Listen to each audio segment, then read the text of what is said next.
আগামীকাল মহান স্বাধীনতা দিবস। দিনটি উপলক্ষে সাভারে জাতীয় স্মৃতিসৌধে জাতির শ্রেষ্ঠ সন্তান বীর শহীদদের প্রতি শ্রদ্ধা জানাবেন সর্বস্তরের মানুষ। এজন্য ফুলে ফুলে ও আলপনায় রাঙিয়ে তোলা হয়েছে স্মৃতিসৌধ প্রাঙ্গণ। স্বাধীন সার্বভৌম বাংলাদেশ প্রতিষ্ঠার চূড়ান্ত লড়াই যেদিন শুরু হয়েছিল, বছর ঘুরে আবারও ফিরে এলো সেই স্মৃতিময় ২৬শে মার্চ। দিনটি উদযাপন ঘিরে সাভারের জাতীয় স্মৃতিসৌধ প্রাঙ্গণে পরিষ্কার পরিচ্ছন্নতার কাজ শেষ। হাঁটার পথ, সিঁড়িসহ অন্যান্য স্থাপনায় পড়েছে রং তুলির আঁচড়। আগের মতোই clean. Berger easy clean fresh, দেয়ালে দাগ থাকবে না, রাখবে সুরভিত।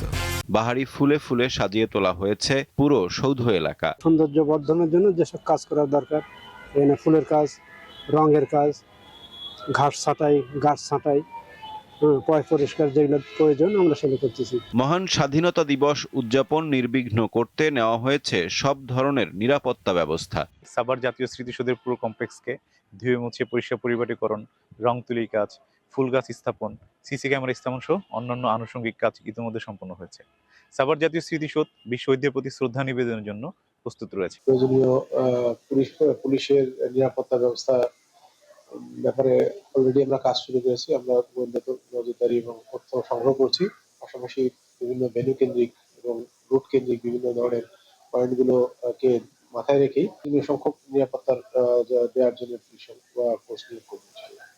২৬ মার্চ সকালে জাতীয় স্মৃতিসৌধে রাষ্ট্রপতি ও প্রধানমন্ত্রীর শ্রদ্ধা নিবেদনের পরই সর্বসাধারণের জন্য উন্মুক্ত করে দেওয়া হবে স্মৃতিসৌধ প্রাঙ্গণ। সাইফুর রহমান শিশির, দীপ্ত বার্তা কক্ষ।